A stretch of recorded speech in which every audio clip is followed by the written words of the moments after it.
तो बच्चों हम लोगों ने कहाँ तक कर लिया था, कौन कौन से फंडामेंटल राइट्स हो गए थे?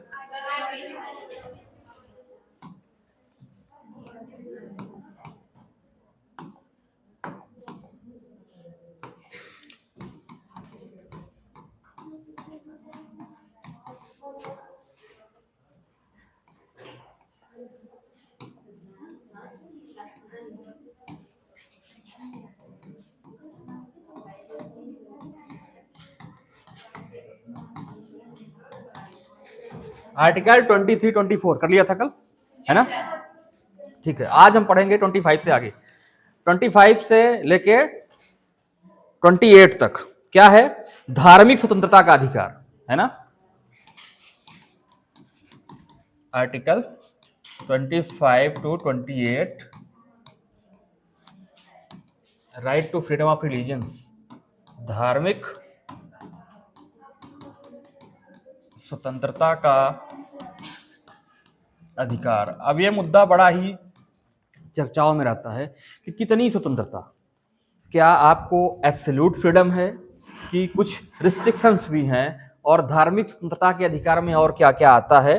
तो आप आर्टिकल 25 में थोड़ा सा लिख लीजिए, प्रत्येक व्यक्ति को अंतःकरण के रूप में अपने धर्म को मानने, आचरण करने, तो प्रत्येक व्यक्ति को अपने धर्म को मानने और आचरण करने, मतलब उसको प्रैक्टिस में लाने, वह प्रचार करने का अधिकार होगा, और प्रचार भी कर सकता है, प्रचार करने का अधिकार होगा। ठीक है, देख लिया आपने कि अपने धर्म को माने, उसको प्रैक्टिस में लाए और प्रचार भी कर सकता है। लेकिन क्या वो ऐसे अपने धार्मिक एक तरह से प्रैक्टिस से दूसरों को, अधिकारों को प्रभावित कर सकता है? जैसे मान लो आपने देखा होगा कि कोई धार्मिक आयोजन कभी कभी पब्लिक प्लेसेस पे आयोजित कर दिया जाता है, मान लो रोड पे लगा दिया गया, है ना, कि लोग टेंट वेंट लगाए और कोई भी धार्मिक कार्यक्रम रोड पे ही शुरू कर दिए। बहुत सारी जगहों पे लोगों के पास जगह नहीं होती, तो ज्यादातर धार्मिक प्रोग्राम कहाँ करते हैं लोग? रोड पे ही कर देते हैं, है ना? तो ये चीजें, तीन चीजों के आधार पे उस पर प्रतिबंध लगाया जा सकता है। मान लो ऐसी कोई धार्मिक एक्टिविटी है जिससे लोगों के स्वास्थ्य पे प्रभाव पड़ता है, ठीक है, धार्मिक आधार पे बहुत सारी ऐसी भी चीजें होती हैं जो कि गलत है, जो उस व्यक्ति के या उस समुदाय के लोगों के स्वास्थ्य को प्रभावित करता है। तो अगर ऐसी कोई घटना आती है तो उस पर प्रतिबंध लगाया जा सकता है। जैसे ऐसी कोई घटना जो आपको पता हो कि जिससे आपके स्वास्थ्य पे प्रभाव पड़ता हो, ऐसी कोई घटना याद है? अलग अलग धर्मों के लोग बैठे हुए यहाँ पे, बताइए ऐसी कोई धार्मिक प्रैक्टिस जिससे, जैसे बताओ आप लोग।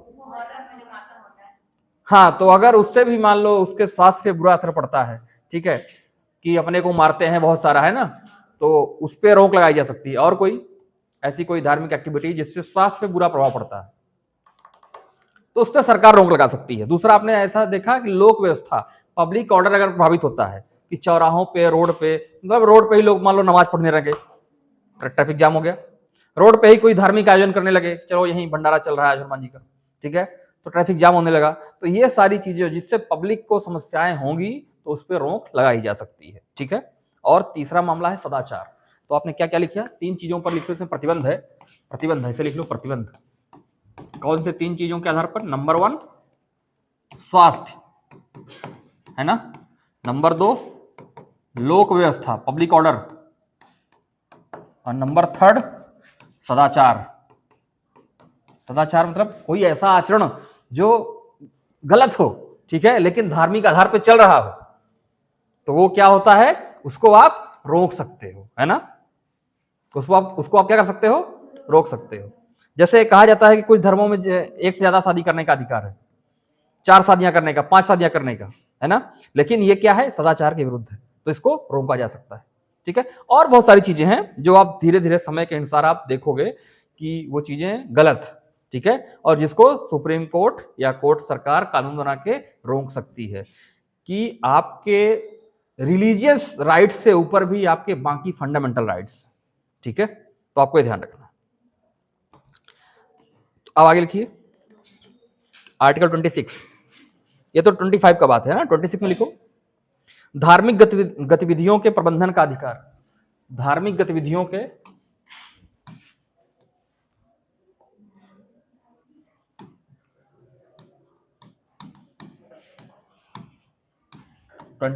धार्मिक गतिविधियों के प्रबंधन का अधिकार, ठीक है, कि बहुत सारी धार्मिक रिलीजियस एक्टिविटीज होती हैं, उसके मैनेजमेंट का अधिकार भी दिया है कि आप लोग करो, कोई दिक्कत की बात नहीं है, ठीक है। जैसे दान लेना है आपको, अपने प्रोग्राम को कहाँ आयोजित करना है, ठीक है, और किस तरीके से प्रचार प्रसार करना है, वो सारी चीजें हर व्यक्ति को जो धर्म का, अपने धर्म को मानने वाला है, उसको फ्रीडम दिया गया है, तुम करो, कोई सरकार रोक टोक नहीं करेगी, ठीक है। नेक्स्ट लिखिए आर्टिकल 26, 27, 28 लिखिए इसमें। 27 में भी वही है, ठीक है, कि क्या है कि 27 लिख लो, अच्छा, कि भारत में किसी धर्म या धार्मिक समुदाय के उत्थान के लिए, 27 में लिखा है कि भारत में किसी धर्म या धार्मिक समुदाय के उत्थान के लिए किसी को टैक्स देने के लिए बाध्य नहीं किया जाएगा। मतलब जरूरी नहीं है कि आपसे टैक्स ले ही लो। धार्मिक समुदाय के उत्थान के लिए व्यक्ति को, किसी भी व्यक्ति को टैक्स देने के लिए बाध्य नहीं किया जाएगा, ठीक है। मतलब लोग अपनी स्वेच्छा से दे, अलग बात है, बाध्यता नहीं होगी उनके लिए, मैंडेटरी नहीं होगा कि आप दो ही, ठीक है। तो जैसे मान लो कोई धार्मिक आयोजन करवा रहा है और आपके घर में कुछ पैसे मांगने आता है, तो क्या मैंडेटरी है कि देना ही है? वो तो आपकी स्वेच्छा है कि आपका मन कर रहा है तो दो, नहीं मन कर रहा है तो मत दो, ठीक है। तो ये लिखा हुआ है प्रॉपर संविधान में कि आपको, और सरकार भी कभी नहीं कहेगी कि दो भाई पैसा दो, ठीक है। ये आपकी अपनी पर्सनल चॉइस है कि आपको जो चीजें पसंद है आप कर सकते हैं। 28 में लिखिए शैक्षिक संस्थाओं में धार्मिक शिक्षा, शैक्षिक संस्थाओं में धार्मिक शिक्षा और उपासना में सम्मिलित होने की स्वतंत्रता। शैक्षिक संस्थाओं में, शैक्षणिक संस्थाओं में जैसे स्कूल कॉलेज, ठीक है, शैक्षणिक संस्थाओं में धार्मिक शिक्षा और उपासना में शामिल होने की स्वतंत्रता। इसका मतलब ये है कि मान लो ये बात हो रही है किसी पब्लिक फंडेड इंस्टीट्यूट की, मतलब सरकारी गवर्नमेंट स्कूल कॉलेज या स्कूल्स की, वहां धार्मिक शिक्षा नहीं दी जाएगी। मतलब पता चला आप किसी सरकारी स्कूल या कॉलेज में गए हैं और वहां किसी धर्म विशेष की टीचिंग्स पढ़ाई जा रही हैं, ठीक है, तो ये संभव नहीं है, ये बैन है, ये नहीं हो सकता। हाँ, अगर वो किसी माइनॉरिटी का इंस्टीट्यूट है, मतलब किसी धर्म विशेष का इंस्टीट्यूट है, तो वहां धार्मिक शिक्षा दे सकते हैं, ठीक है, ये बात आप ध्यान रखना। आर्टिकल 29 लिखिए। आर्टिकल 29 में है संस्कृत और शिक्षा संबंधी अधिकार। 29 और 32 इसमें आ जाते हैं, ठीक है, 29 और 30 भी इसी में आता है। तो संस्कृति और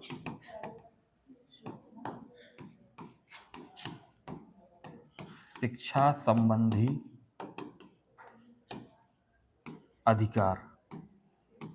अभी आपने 25 to 28 देखा, उसमें कन्वर्जन का भी राइट है, क्या वो कोई अगर चाहे तो अपना धर्म अपनी स्वेच्छा से बदल सकता है।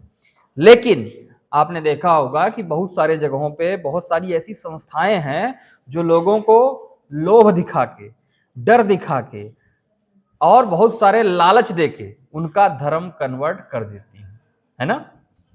आपने देखा होगा कि आपके बहुत सारे एरियाज में लोग क्रिश्चियंस बन गए होंगे, बहुत सारी क्रिश्चियन मिशनरीज आती हैं जो लोगों को डर, भय और लोभ कि चलो तुम्हारा नौकरी लगवा देंगे, तुम्हारी शादी करवा देंगे, तुम जिन समस्याओं से पीड़ित हो उन समस्याओं से मुक्ति दिला देंगे, तो तुम क्या करो, क्रिश्चियंस बन जाओ। तो बहुत सारी हमारे ट्राइबल पॉपुलेशन, खासकर जिनको इतनी समझ नहीं थी, खासकर एसटी और एससी वर्ग के लोग, वो क्या बन गए, क्रिश्चियंस बन गए। लेकिन बहुत सारे राज्यों ने, हालांकि भारत की सरकार ने नहीं, लेकिन बहुत सारे राज्यों ने क्या बनाया, एक कानून बनाया, एंटी कन्वर्जन लॉ। उन्होंने कानून बना के ये लिख दिया कि अगर कोई अपना धर्म परिवर्तन करता है तो सरकार के द्वारा जो दी गई बेनिफिट्स है उसको नहीं मिलेगी, समझ रहे हो। और तो ये होता है, अब उनको पता नहीं होता, जिन्होंने अपना धर्म परिवर्तन कर लिया, मान लो कोई एसटी समुदाय से व्यक्ति है, एससी समुदाय से व्यक्ति है, उसको फिर उसकी अपनी कैटेगरी का फायदा नहीं मिलेगा, समझ रहे हो। तो लेकिन जो समझदार लोग हैं वो नहीं करते, लेकिन जो, क्योंकि उनको पता नहीं होता, लोग अपना धर्म कन्वर्ट क्यों करते हैं ज्यादातर। आपने देखा होगा कि बहुत सारे पिछड़े इलाकों में लोग बहुत सारी समस्याओं से ग्रसित होते हैं, है ना। और मैंने तो ये देखा कई सारे लोग भूत प्रेत की समस्या से ग्रसित होते हैं, तो वो मिशनरी जाएंगी और बोलेंगी कि तुम्हारे ईश्वर, तुम्हारे ये लोग नहीं बचा पाएंगे भूत प्रेत से, हम बचा पाएंगे, हमारे यीशु भगवान है, इनकी पूजा करो, ये लोग क्रॉस पहन लो। और उनकी एक प्रोसेस है, उसके माध्यम से बना देंगे उसको क्रिश्चियन। और वो तो ना समझ गरीब आदमी है, उसको पता नहीं है, समझ रहे हो। तो ऐसी बहुत बड़ी आबादी, खासकर वहां क्षेत्रों में जहां सरकार की पहुंच कम, जहां सोशली लोग एक्टिव नहीं है उतना, ठीक है। तो इस एरिया में खासकर आप देखोगे, इस एरिया में बहुत सारी मिशनरी ऐसे काम कर रही हैं जो लोगों को धर्म कन्वर्ट करने का काम करती हैं। झारखंड में, बिहार में, छत्तीसगढ़ में, और इस ट्राइबल इलाके में, मध्य प्रदेश के ट्राइबल इलाके में, ऐसे बहुत सारे पिछड़े इलाकों में लोगों ने क्या कर दिया, कन्वर्ट कर दिया। लेकिन उनका बहुत लॉस हो गया जिन्होंने कन्वर्ट किया, और उनको पता नहीं। क्यों? क्योंकि वो आगे चल के सरकारी नौकरियों में, उनके बच्चे सरकारी कॉलेजों में रिजर्वेशन का फायदा नहीं ले पाएंगे। तो वो छोटी सी समस्या सॉल्व करने के चक्कर में अपना बड़ा सा नुकसान कर दिए, ठीक है। और फिर आपने देखा होगा कि सरकार के कई सारे समर्थक ऑर्गेनाइजेशन एक घर वापसी का प्रोग्राम चलाए। बहुत सारे गांव के गांव जो कन्वर्ट हो गए थे उनको कहा अब तुम फिर से इस धर्म में आ जाओ, सुना था ऐसा। तो ये बड़ा ही विवादित मुद्दा है, चलता रहता है। तो आप लिखो संस्कृत और शिक्षा संबंधी अधिकार में, भारत में रह रहा नागरिक अपनी विशिष्ट भाषा, भारत में रह रहे नागरिक को अपनी विशिष्ट भाषा, लिपि और अपनी संस्कृति के संरक्षण का अधिकार होगा। अपनी भाषा, लिपि और संस्कृति के संरक्षण का क्या होगा, अधिकार होगा, ठीक है। भारत में रह रहा कोई भी नागरिक,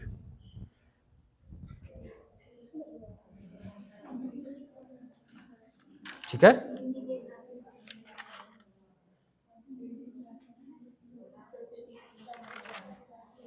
लिख लिया आपने? आप लिखिए अनुच्छेद 30, आर्टिकल 30 में लिखो, शिक्षण संस्थानों की स्थापना और प्रशासन करने का अल्पसंख्यक वर्गों का अधिकार।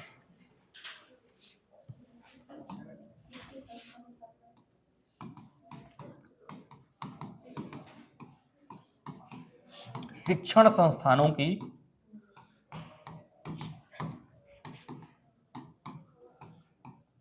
स्थापना व शिक्षण संस्थानों की स्थापना व उनका प्रशासन करने का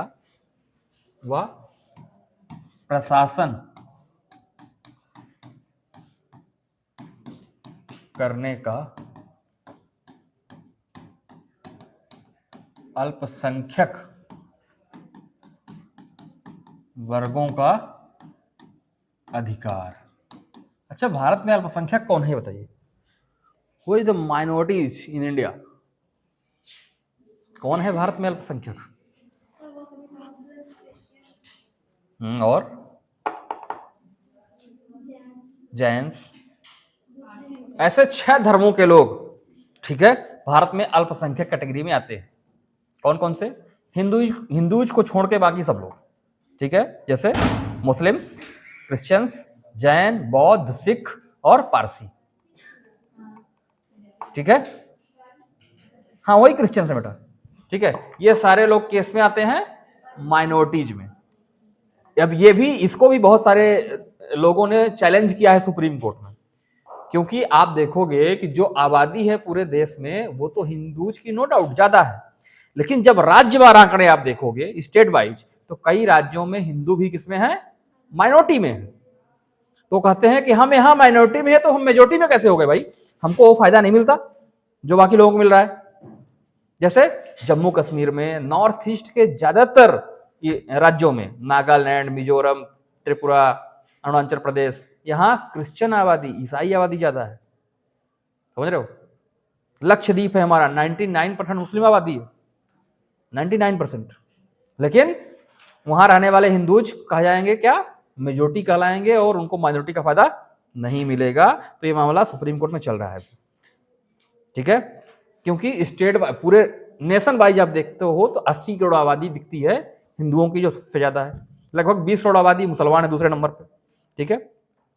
उसके बाद फिर ये सारे धर्म है, ठीक है। सबसे कम आबादी किसकी है? पारसियों की, जैन्स की, बौद्ध की, बौद्धों की तो है भी थोड़ा बहुत मान लो, जैन्स की और पारसियों की बहुत कम आबादी। लेकिन सबसे ज्यादा एजुकेटेड कम्युनिटी कौन सी है? जैन और पारसी है, समझो। जो सबसे कम संख्या में है वो सबसे ज्यादा पढ़े लिखे हैं, वेल एजुकेटेड है और सबसे ज्यादा अच्छा काम कर रहे हैं, और जो ज्यादा संख्या में है वो सबसे ज्यादा समस्या में है, क्योंकि संख्या ज्यादा है ना, ठीक है। तो लिख लिया आपने, क्या लिखा इसमें? लिखो सभी अल्पसंख्यक वर्गों को चाहे, हाँ, और अल्पसंख्यक सिर्फ धार्मिक आधार पर ही नहीं, भाषाई आधार पर भी होते हैं। ध्यान रखना कि संविधान में अल्पसंख्यकों की कैटेगरी दो आधार पे है, एक धार्मिक और एक भाषाई, ठीक है। तो लिखो संविधान में चाहे सभी अल्पसंख्यकों को, चाहे वे धार्मिक या भाषाई आधार पर हों, सभी अल्पसंख्यकों को चाहे वे धार्मिक या भाषाई आधार पर हों, उन्हें अपनी शैक्षणिक संस्था के निर्माण, उन्हें अपनी शैक्षणिक संस्था मतलब स्कूल कॉलेज बनाने की स्थापना करने की स्वतंत्रता, उन्हें अपनी शैक्षणिक संस्था की निर्माण, स्थापना व प्रशासन का अधिकार होगा। अपने शैक्षणिक संस्था का निर्माण, स्थापना व प्रशासन का अधिकार होगा। आपने देखा होगा बहुत सारे कॉलेज माइनॉरिटी के हैं, स्कूल या कॉलेज देखा है, बहुत सारे क्रिश्चियन कॉलेज है, देखा है, क्रिश्चियन स्कूल, क्रिश्चियन कॉलेज। एक और इसका नाम सुना, एक यूनिवर्सिटी भी है AMU, और ये भी एक मुस्लिम माइनॉरिटी इंस्टीट्यूशन है, ठीक है। और कई सारे इंस्टीट्यूट हैं, ये एक सेंट्रल गवर्नमेंट का है, मतलब बड़ा ही बड़ा नाम है, और एक दिल्ली में भी ऐसा है, जामिया इस्लामिया, है ना। तो ऐसे बहुत सारे, और क्रिश्चियंस लोगों ने धर्म परिवर्तन तो किया है, लेकिन एजुकेशन का प्रचार भी काफी किया है, और एजुकेशन का प्रचार करके ही उन्होंने धर्म परिवर्तन किया है, क्योंकि शिक्षा ही वो माध्यम है जिसके द्वारा आप लोगों में अपनी विचारधारा डाल सकते हो। तो वे बड़ी चालाकी से करते हैं वो लोग, ऐसे दूर दराज के इलाकों में जाके स्कूल बना देंगे, कॉलेज बना देंगे, और वहां क्योंकि बच्चे, देखो सबसे बड़ी बात होती है लर्निंग क्षमता सबसे ज्यादा होती है बच्चों में। आपकी जो लर्निंग कैपेसिटी है सबसे ज्यादा 0 से 5 साल के बच्चे में होती है। जितना तेजी से वो सीखता है फिर नहीं सीख पाता बात की उम्र में, तो वो बच्चों से ही पकड़ते हैं कि उनमें ही अपनी गुडविल डाल दो, ठीक है। तो स्कूल और कॉलेज ही बेस्ट वे होते हैं अपनी आइडियोलॉजी को इम्प्लांट करने का समाज में। तो उन लोगों ने ऐसा किया है और पूरी दुनिया में ऐसा किया है, ठीक है। और 1813 का चार्टर एक्ट आपने पढ़ा होगा, पढ़ा है ना, नेशनल मूवमेंट के दौरान क्या हुआ था उसमें? 1813 का चार्टर एक्ट आया था, आज से नहीं, अंग्रेजों ने जब गुलाम बनाया था तब से चल रहा है। 1813 में ब्रिटिश सरकार ने 1 लाख रुपए धर्म प्रचार के लिए देती थी ईसाई मिशनरियों को, और उस टाइम पे 1 लाख बहुत बड़ी बात होती थी। अब आज तो हजारों करोड़ रुपए आता है बहुत सारी जगहों पे, कन्वर्जन करने का उनको सबको टारगेट मिला होता है। बात समझ में आ रही है? ये बहुत एक ऑर्गेनाइज्ड तरीके से चल रहा है और आपको पता नहीं है। इसलिए सरकार ने मध्य प्रदेश, उत्तर प्रदेश, बिहार, झारखंड, इन सरकारों ने कानून भी बनाए हैं कि जो लालच देके, डर दिखा के ऐसे करके कोई कन्वर्ट कराएगा वो अपराध है, लेकिन सरकार की नजर से दूर, प्रशासन की पहुंच से दूर, चुपचाप दूर दराज के इलाकों में चलता रहता है ना। अगर आपके अगल बगल ऐसा कुछ होता है तो आप लोग अलर्ट रहना, बच्चों लोगों को जागरूक करने का काम करना। पढ़ाई लिखाई का काम यह भी होता है कि लोगों को बताना कि इसमें तुम्हारा फायदा नहीं, इसमें तुम्हारा नुकसान ही है लॉन्ग टर्म पे, क्योंकि सरकार ने ऐसा कानून बना दिया है ना, ठीक है। तो ये सारी चीजें हैं, तो लिख लिया आपने आर्टिकल 30। अब लिखो, एक नोट बना के लिखो, अनुच्छेद 30 में अल्पसंख्यक शब्द का प्रयोग किया गया है। अनुच्छेद 30 में, यही आर्टिकल 30 में अल्पसंख्यक शब्द का प्रयोग किया गया है, परंतु भारतीय संविधान में अल्पसंख्यक शब्द परिभाषित नहीं है। अल्पसंख्यक शब्द परिभाषित नहीं है, ठीक है। 30 में तो वर्णन है, लेकिन भारतीय संविधान में डिफाइन नहीं किया गया है कि अल्पसंख्यक माने क्या। ठीक है, लिखिए, भारत में भाषाई और धार्मिक आधार पर अल्पसंख्यकों का निर्धारण होता है। अल्पसंख्यक किस आधार पे भारत में डिसाइडेड है? धार्मिक दो आधार पे, एक तो धार्मिक आधार पे, एक भाषाई आधार पे। ठीक है, अब आगे लिखिए, मुस्लिम, सिख, ईसाई, बौद्ध, पारसी और जैन, ये छहों का नाम लिख लो। मुस्लिम्स, सिख, ईसाई, पारसी, बौद्ध और जैन के मानने वाले व्यक्तियों को अल्पसंख्यकों में शामिल किया गया है। लिख लिया? छहों के नाम लिख लिया? अब मैं पूछूंगा, सबने लिख लिया? कौन छूटा, जरा पढ़ के बताओ।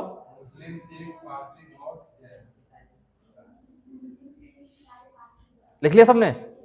ठीक है, के मानने वालों को अल्पसंख्यक वर्ग में शामिल किया गया है। ठीक है, ठीक, ये सारी चीजें आपने लगभग कंप्लीट कर ली। ठीक है, तो फंडामेंटल राइट्स बेसिकली अभी हालांकि है आर्टिकल 32। ठीक है, 31 में पहले संपत्ति का अधिकार था, जिसको हटा दिया गया है। ठीक है, अब 31 कोई मतलब उसमें कुछ नहीं है। क्यों? पहले वो राइट टू प्रॉपर्टी था, उसको हटा के अब आर्टिकल 300A में लिख दिया गया है। तो आर्टिकल 31 इसीलिए खत्म कर दिया गया है। अब आप हेडिंग डालो अनुच्छेद 32, आर्टिकल 32। आर्टिकल 32 इसमें लिखो संवैधानिक उपचारों का अधिकार, कॉन्स्टिट्यूशनल रेमेडीज।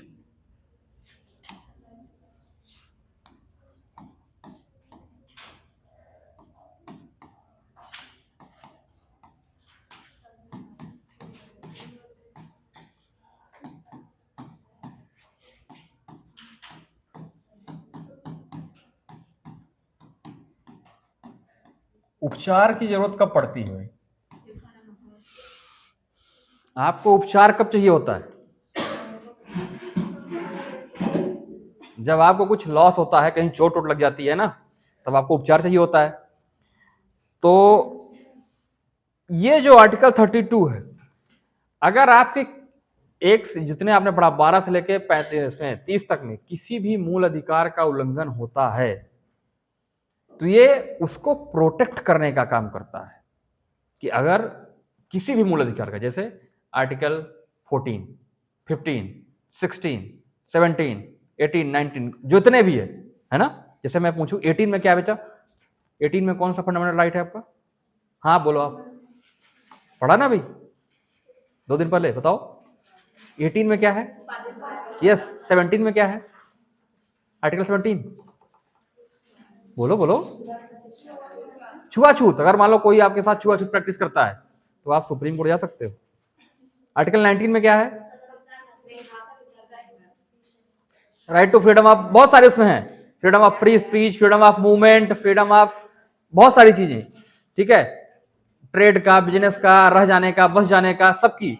अगर कोई इस पे आपकी रिस्ट्रिक्शंस लगाता है, कोई उल्लंघन करता है, तो आप सीधे सुप्रीम कोर्ट जा सकते हो आर्टिकल 32 के तहत।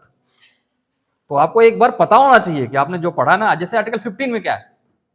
15 बताइए, अनुच्छेद 15 में कौन सा मूल अधिकार है आपका? 5 आधारों पे कोई भेदभाव नहीं करेगा। वो 5 आधार कौन कौन से हैं? जाति, धर्म, लिंग, है ना, जन्म स्थान और प्रजाति। इसके आधार पे जैसे कोई आपके जातिगत भेदभाव करे, कोई आपसे धार्मिक भेदभाव करे, कोई आपसे जेंडर के आधार पे भेदभाव करे, लड़की लड़के में भेदभाव, है ना, तो ये जन्म स्थान के आधार पे कि आप यहाँ पैदा हुए, उसके आधार पे कोई भेदभाव करता है तो आप सुप्रीम कोर्ट जा सकते हो उसके खिलाफ। वो जाने का रास्ता कौन प्रोवाइड कराता है? आर्टिकल 32। आपके साथ भेदभाव होता है कभी जीवन में? कभी आप लोगों ने भेदभाव महसूस किया है? मतलब बहुत ही पीड़ित लोग हो आप लोग इन चीजों से, तो इसीलिए आपको मजबूती देंगी, है ना, कि जो आप पीड़ित हो, शोषित हो, वंचित हो, आपके साथ हमेशा ऐसे भेदभाव हुए हैं, गलत हुए हैं, तो ये चीजें आपको क्या करेंगी, एम्पावर करेंगी, मजबूत करेंगी। तो जब आप जानोगे तो आपके साथ ऐसे भेदभाव नहीं होंगे, क्योंकि आप उसको डरा सकते हो कि हम तुम्हारे खिलाफ सुप्रीम कोर्ट जाएंगे। ठीक है, आए दिन आपके साथ ऐसा भेदभाव होता होगा, स्कूल में, कॉलेज में, घर में, राह चलते भी होता होगा ऐसा, है ना। ये सारे आर्टिकल हैं इसमें। ये देखो, ये व्यक्ति और संस्था दोनों के खिलाफ कर सकते हो आप, इसमें कोई रिलेटिव वाला मामला नहीं है, समझ रहे हो। आप जो भी आपके साथ गलत करता है आप उसके खिलाफ केस कर सकते हो, जो भी, समझ रहे हो। यहां तक कि आपके माता पिता भी, कोई छूटा नहीं है, क्योंकि आपका अपना इंडिविजुअल राइट है। बस माँ बाप और परिवार समाज ये मानने को तैयार नहीं होता। आपकी पहचान एज ए इंडिविजुअल नहीं है क्या, और ये आपके मरते दम तक नहीं होने देगा ये समाज। वो आपको ऐसे नहीं देखता कि आप एक कोई इंडिविजुअल व्यक्ति हो, वो ऐसे देखता है कि तुम किसकी बेटी हो, किसका बेटा हो, किसके नाती हो, कौन से धर्म से हो, कौन से जाति से हो, कौन से क्षेत्र से हो। वो कलेक्टिव आइडेंटिटी देखता है, तुम्हारे विचार क्या है, तुम्हारी सोच क्या है, तुम क्या हो, उससे उसको कोई फर्क नहीं पड़ता। वो कहेगा लड़का किसका बच्चा है ये, इसके बाप का क्या नाम है, मतलब वो तुमको जोड़ेगा कहीं ना कहीं। इसीलिए तुम्हारी पर्सनल इंडिविजुअल चीजें मैटर नहीं करती, और ये इंडिया में ही ज्यादा होता है। इंडिविजुअल फ्रीडम पे सबसे ज्यादा रिस्ट्रिक्शंस भारत जैसे समाज में लगती है। अमेरिका या वेस्टर्न सोसाइटीज, हम यूरोप की बात करें, वहां इंडिविजुअल फ्रीडम को बहुत जोर दिया जाता है। ये आपने सारी अभी स्वतंत्रताएं पढ़ी ना, फंडामेंटल राइट्स, अगर इसको आपको अनुभव करना है तो आपको अमेरिका या यूरोप जाना चाहिए। भारत में आप अनुभव नहीं कर पाओगे। भारत में आप क्या कोई फ्रीडम नहीं है जो आपने भी पढ़ी ऐसी वाली इंडिविजुअल वाली, ठीक है। लेकिन जब आप यूरोप और अमेरिका में जाओगे तब आपको महसूस होगा, करे वो लोग वहां क्यों जाना चाहते हैं। और इंडिया में भी अगर हम देखें तो कंपैरेटिव आप स्टडी करोगे तो शहरों में गांवों की तुलना में ज्यादा फ्रीडम है। शहरों में आप इंडिविजुअल हो, आपसे कोई मतलब नहीं है आपके पड़ोसी से, आपके कॉलोनी वालों से। लेकिन गांव में आप अकेले नहीं हो, पूरे गांव के एक तरह से रिप्रेजेंट कर रहे हो आप। कहीं भी अगर बाहर दिख भी गए तो अरे किसकी लड़की है ये किसके साथ यहां बैठी हुई है, और आपके पहले ही बात घर तक पहुंच जाएगी। शहरों में आप बगल में आए गए रहते भी हो, कोई रहता कोई जानता नहीं। इसीलिए बच्चे 12th के बाद ज्यादातर शहर जाना चाहते हैं, वो फ्रीडम एंजॉय करना चाहते हैं, और एब्सोल्यूट मतलब और ज्यादा फ्रीडम एंजॉय करने के लिए वो बाहर जाना चाहते हैं। यूरोप में घूम रहे हैं, लंदन में, न्यूयॉर्क में घूम रहे हैं, टाइम्स स्क्वायर पे जा रहे हैं घूमने। आप जो मन कर रहा है कर रहे हो, कोई रिस्ट्रिक्शंस नहीं, कोई रोक टोक नहीं, ठीक है। तो भारत में कानूनी रूप से, संवैधानिक रूप से लिख तो दिया गया है, लेकिन प्रैक्टिस में नहीं है अभी, क्योंकि समाज कैसा है, समाज कंजर्वेटिव है, बहुत ज्यादा रूढ़िवादी है, ठीक है। आपको कोई राइट टू मैरी, लड़कियों के लिए राइट टू मैरी और फ्रीडम ऑफ चॉइस है। कितनी लड़कियां अपने मन से शादी कर पाती हैं, कितने लड़के भी, जबकि ये बहुत इंडिविजुअल चीज है कि आप किसके साथ जीवन यापन करोगे, आपका अपना फैसला होना चाहिए। लेकिन फैसला कौन करेगा आपके एवज में, समाज करेगा, ठीक है। और वही समाज आएगा, खूब सारा आपकी शादी में बैंड बाजा बजा के बारात लेके खाएगा और चला जाएगा, और फिर नुकसान भी उसके, मतलब उसके आलोचना भी करेगा, खाना सही नहीं बना था, बेकार बना था। आप अपने पर्सनल मामलों में क्यों समाज को इंक्लूड करते हो। शादी या कोई भी मामला जो इंडिविजुअल है, दो व्यक्तियों के बीच का होना चाहिए, लेकिन समाज को शामिल करने का मतलब है कि समाज से आप कंसेंट लेना चाहते हैं। कंसेंट, सहमति देता है समाज उसी खाने के बदले में, वो खाता है और फिर स्वीकार कर लेता है। जैसे अगर कोई दो व्यक्ति हैं, बिना किसी समाज को बुलाए साथ रहने लगे, कोई तामझाम ना करें जो जैसा करते हैं, तो देखो समाज क्या कहेगा, वो उसको स्वीकार ही नहीं करेगा, तरह तरह के बुरी बातें बोलेगा, उसके बारे में उलाहना देगा, और प्रचार प्रसार करेगा बुरे तरीके से, आपका जीना हराम कर देगा। तो इसीलिए समाज मतलब व्यवस्था ऐसी बना दी गई कि इनको खिला दो एक दिन, जब ये खा लेंगे तो संतुष्ट हो जाएंगे, कहेंगे हाँ बड़ी बढ़िया शादी हुई उसकी, तो कोई डिफरेंस नहीं है, बस कंसेंट, सहमति लेना चाहते हो समाज की आप, और समाज इतना घुस गया है आपके जीवन में, समझ रहे हो। पहले मनुष्यों ने मिलकर समाज बनाया था। शुरुआत में आप पढ़ोगे अभी social contract theory, Hobbes, Locke, Rousseau बताएंगे उसमें कि पहले समाज ऐसा था ही नहीं, पहले सब जंगली टाइप के लोग थे ना, लोगों ने मिलकर समाज बनाया, और आज समाज इतना मजबूत हो गया है कि लोगों को बना रहा है। आज आपकी अपनी कोई सोच नहीं है, आप क्या करोगे, क्या सोचोगे, कैसे रहोगे, कौन डिसाइड कर रहा है? वही 4 लोग जो पता नहीं कहाँ है वो, है ना। आपके घर वाले भी कहेंगे 4 लोग क्या कहेंगे, तुम ऐसा काम करोगे, तुम ऐसा काम करोगे, और 4 लोगों में से 2 लोग तो वहीं सामने ही होते हैं आपके, जो कह रहे होते हैं ऐसा। तो जिस दिन आप लोगों को 4 लोगों की फिक्र नहीं रहेगी ना, उस दिन आप अपना इंडिविजुअल जीवन जी पाओगे, आप जो होना चाहते हो आप हो पाओगे, लेकिन वो बहुत कठिन है, बहुत कठिन है आपका अपना इंडिविजुअल होके जीना। आज आपके जो सपने हैं वो आपके सपने नहीं है, आपकी सोच जो है आपकी सोच नहीं है, आप जो बनना चाहते हो आप नहीं बनना चाहते, तो फिर कौन बनना चाहता है? ये समाज आपको बनवाना चाहता है, बनाना चाहता है। कभी आप महसूस ही नहीं किए कि मैं हूं क्या इंडिविजुअल, आपकी सोच क्या है। हर वक्त आपके दिमाग में घुसा हुआ है चीजें कि 4 लोग क्या कहेंगे, पड़ोसी क्या कहेंगे, रिश्तेदार क्या कहेंगे, गांव वाले क्या कहेंगे, समाज वाले क्या कहेंगे। तो आप हर वक्त डर में हो कि नहीं हो? आपको लगता होगा डर में हो और गुलाम हो, दोनों हो। आपको लगता है हम तो आजाद हैं, आजाद नहीं हो तुम कहां तक जाओगे, क्या करोगे, वो सब डिसाइड कर रहे हैं वही लोग, बाहरी लोग, ठीक है। तो भारत के युवाओं में ये बहुत बड़ा समस्या है, और सबसे ज्यादा डर तो युवाओं में ही है भारत में, ये जान लो। कहने को है कि युवा में बहुत एनर्जी होती है, बड़ा ही कुछ भी कर सकता है, बदल सकता है व्यवस्था, लेकिन सबसे डरा हुआ कौन है? यूथ ही, युवा ही। और गलत समाज इसको गलत जगह ले जाता है। आप देखिए ना कैसे डरा हुआ है। किसी छोटी मोटी नौकरी का अगर विज्ञापन आएगा तो 10 करोड़ लोग, मतलब 50 लाख लोग फॉर्म भर देंगे। अभी चुनाव होना है, विधायक का फॉर्म भरना है तो नहीं भरेगा। विधायक की लड़ाई में सिर्फ 10 लोग होते हैं मुश्किल से, एक पद पे 10 लोग, और बाकी नौकर बनना है उसको तो एक पद पे कम से कम 1 लाख लोग होंगे। ऐसा क्यों? क्योंकि वो डरा हुआ है, तो वहां कंपटीशन कम है। सोचो 4 लोगों में एक व्यक्ति का सिलेक्शन होता है, सिलेक्शन होना है किसमें? पॉलिटिकल सिस्टम में। सांसद बनना है, विधायक बनना है, 4 लोग खड़े होंगे, 5 लोग खड़े होंगे, बस उसमें से एक का बनना तय है। कोई नौकरी का फॉर्म आएगा, 50 लाख लोग फॉर्म भर दिए, अब लिमिटेड सीट है, एक सीट पे 20 लाख लोगों का कंपटीशन होगा, तो 20 लाख में एक व्यक्ति का सिलेक्शन ज्यादा आसान है कि 4 लोगों में एक व्यक्ति का?